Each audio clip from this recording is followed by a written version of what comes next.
The maritime sector has a wide range of opportunities for employment all over the world.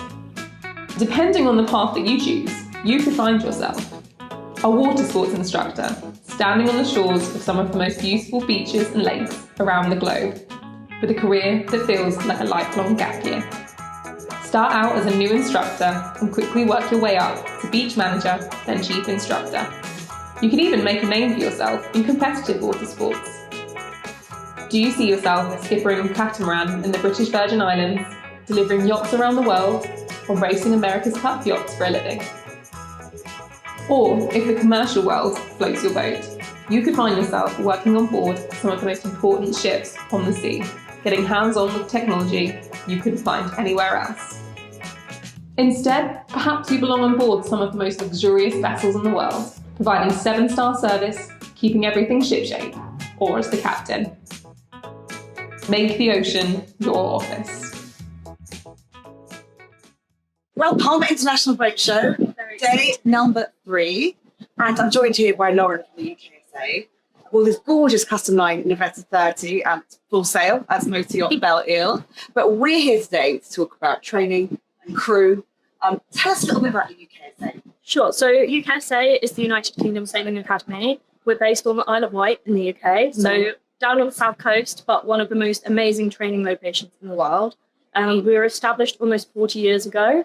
And we still kind of stamp the same mission and values that our founders set up about empowering lives through the power of the sea and unlocking the barriers to employment and making sure that people can get into the maritime sector, whether that's on super yachts, water sports, cruise. We kind of do everything essentially from kids on the water doing their first paddle boarding or kayaking session all the way up to the Master 3000 courses. And really, isn't it where, maritime careers are made when people are in childhood? So it's fantastic as an association that's actually looking after and training people really from the ground up. Yeah, so we've got kids from age 6 and 7 kind of starting off, and then some of them will come back and do summer camps with us. We have schools and groups that come down from some of the most deprived areas in the UK, essentially, that come and have funded trips to come unlock that kind of potential within those students. And we see students that have never been in the sea for the first time. They don't know that it's salty because they've just never had that access. So it's really about unlocking those barriers for them and inspiring them to kind of want to pursue a career in the maritime sector.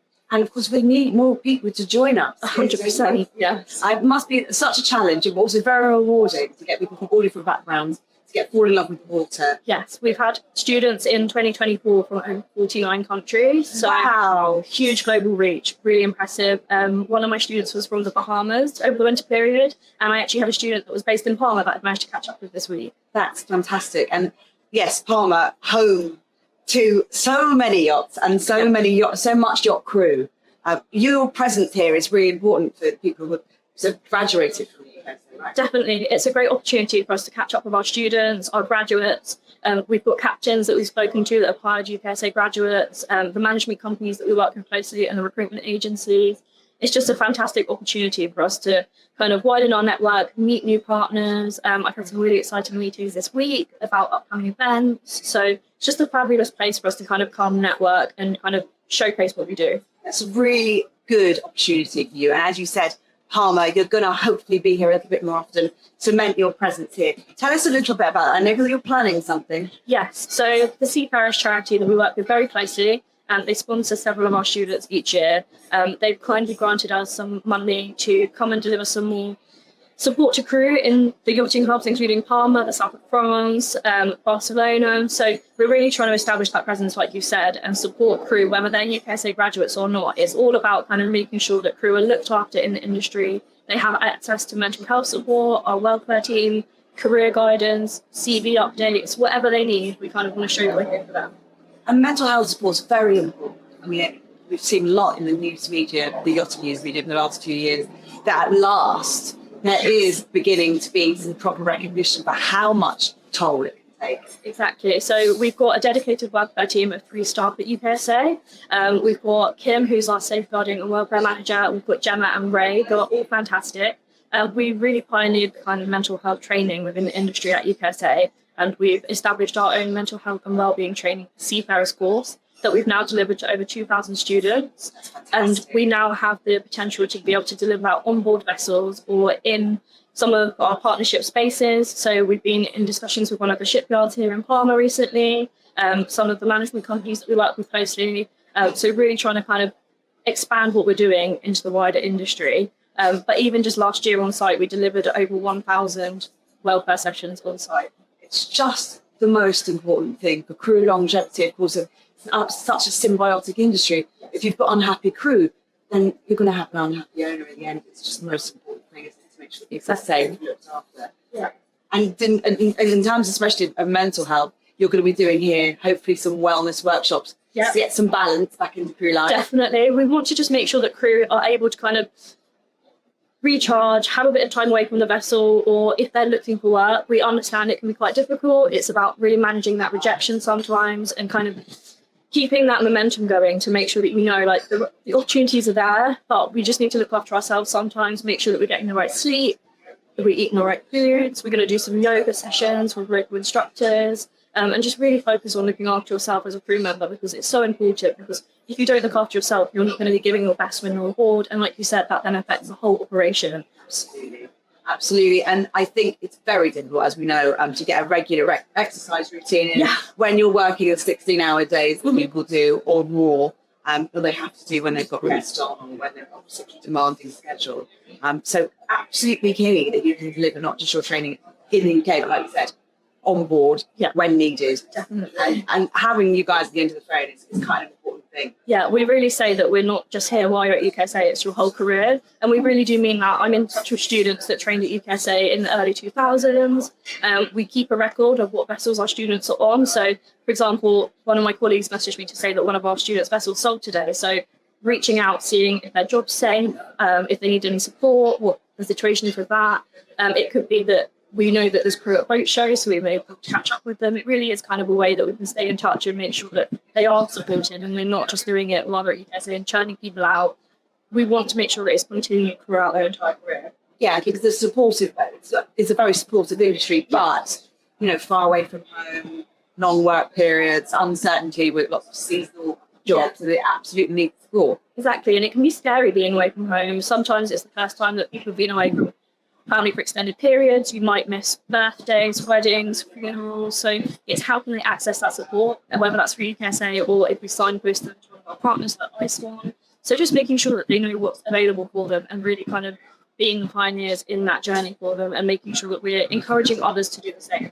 Absolutely. Really fantastic work. And you mentioned there some partners of yours. You work with ISWAN, we'll know ISWAN. Who else do you work with to support? So we're working really closely with Edmiston and Burgess. We've got really good partnerships with those. We recently did an event at the Yacht Club de Monaco with Edmiston and the Belfast Academy, which was fantastic. We had a great turnout of junior crew members kind of looking for that support, that network to meet other people that are doing the same as them.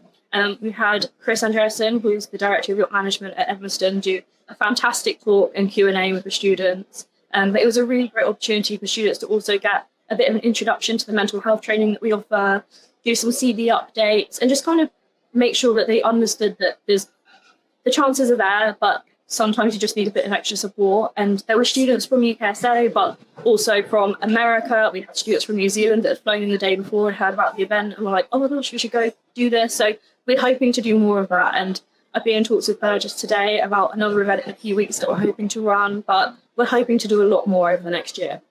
It's very exciting and so good. Yes. There's a support system throughout people's training, because you can get lost, can't you, with the tickets, and being away from home and juggling a whole career at sea is very different from something else. They don't teach you about it in school, do they? And sometimes people join the industry thinking that they just kind of want to start out and see where it goes. And then after a season, they're like, okay, what next? So it's about us then kind of discussing how much time off they've got, what their budget is for training, if the boat's going to help support with that, or what support we can offer.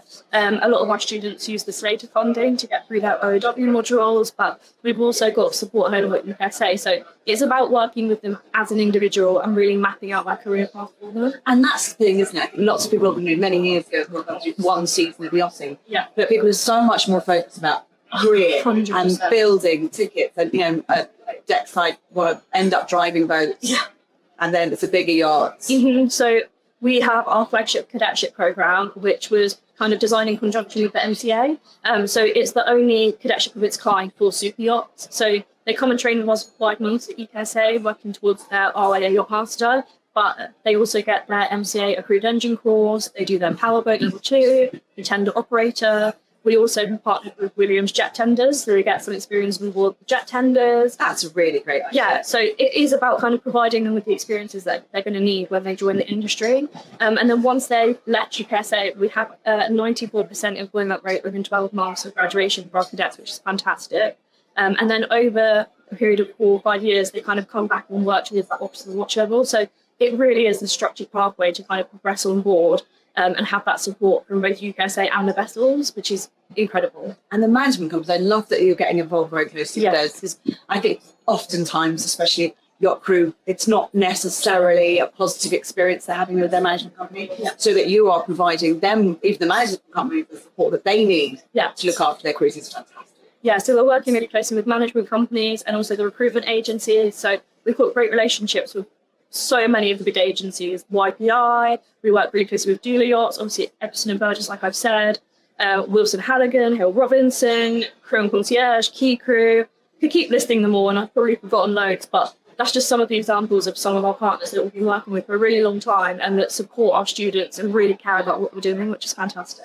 I think it's wonderful when the industry becomes symbiotic like that, when everybody works together to actually look after the crew. I think we saw that very much in the pandemic, but it's lovely to see that kind of collaboration existing on a day-to-day level. Exactly. We don't want to limit the opportunities by just saying we will help you find a job, because we can't do that. We're a training provider. We do have a lot of vessels that come to us directly, which is fantastic. And I placed many of our students directly onto their first vessel or onto a new position. But we do also understand that the recruitment agencies and the management companies are a big part of that. So we want to make sure that the opportunities are there and expand on that. We're constantly looking for new partners that are able to support our students and kind of help remove those barriers, whether that's financially or finding that first opportunity on board. So, yeah, those relationships are super important to us. Absolutely key.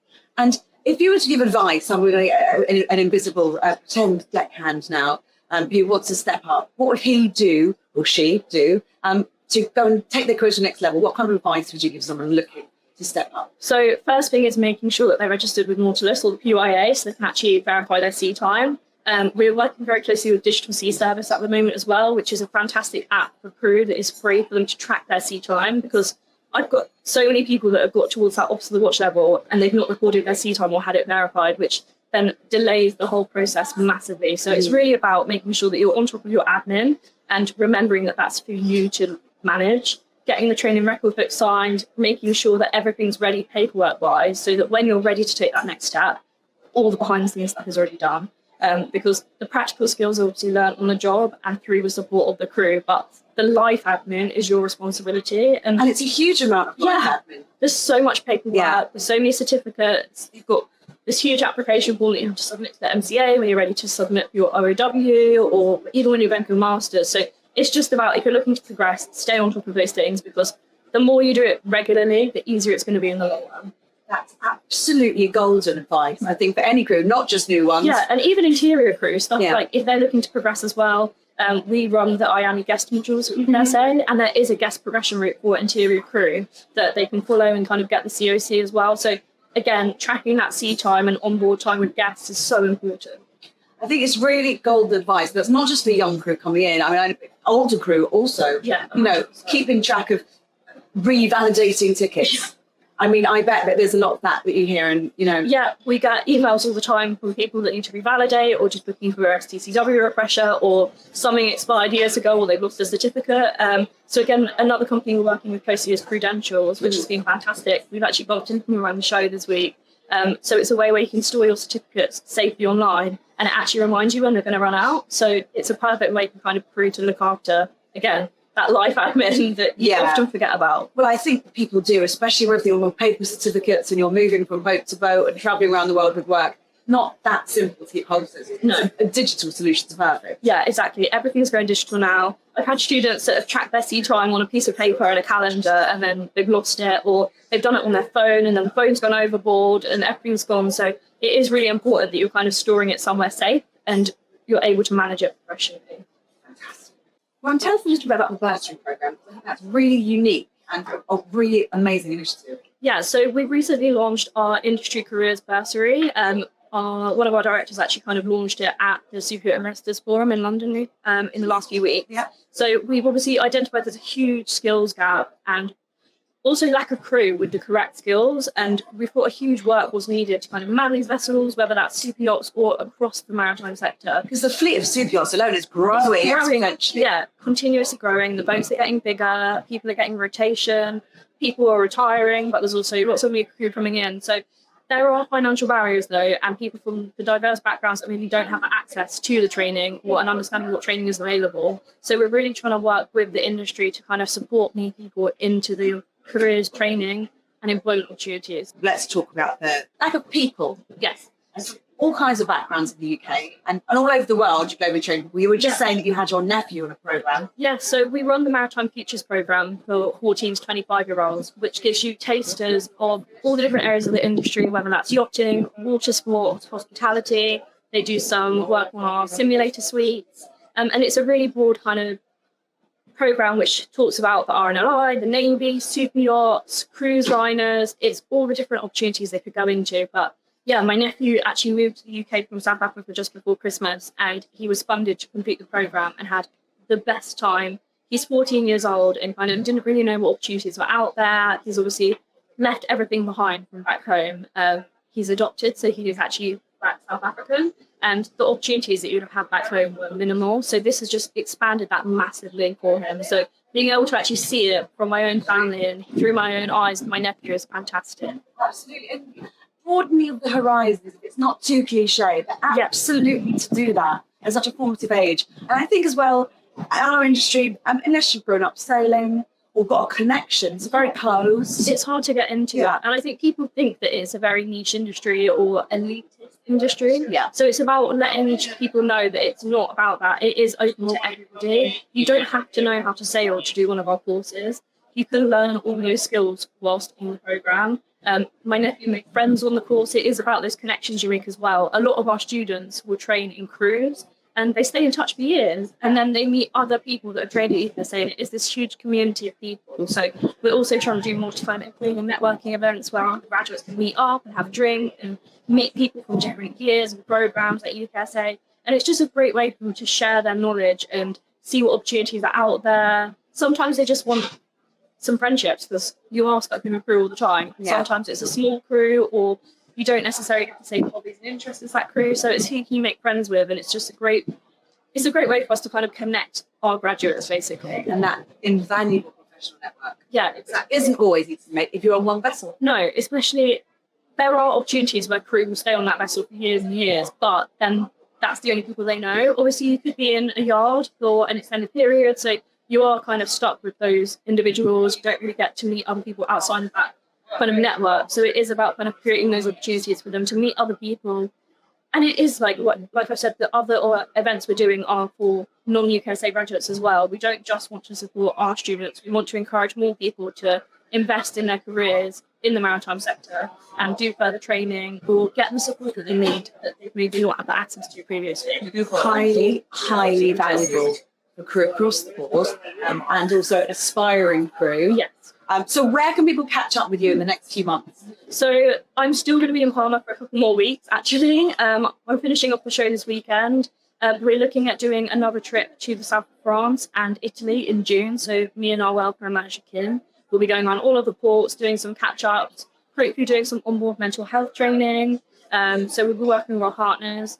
We'll be doing the Morning for a Yacht Show as usual, and we're hoping to maybe do a senior crew and captain event there to kind of capture some of the more experienced people that maybe aren't sure what the next steps are, or they don't know whether they want to be shore-based. It's just about kind of building those connections and actually making sure we're supporting her at all levels.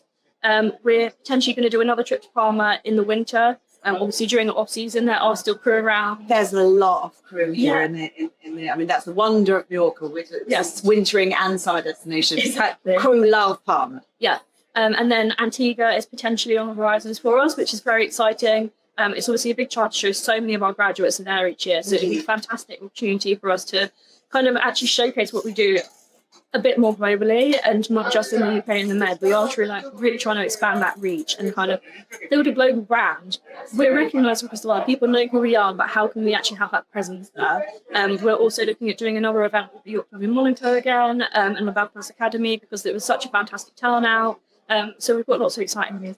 Very excited to be the and I will see you at the Monaco Yacht Show as per usual. Yeah, but thank you so much for coming awards from us today and telling us all about how the UKSA is supporting crew globally and also opening those windows to Maritime. Really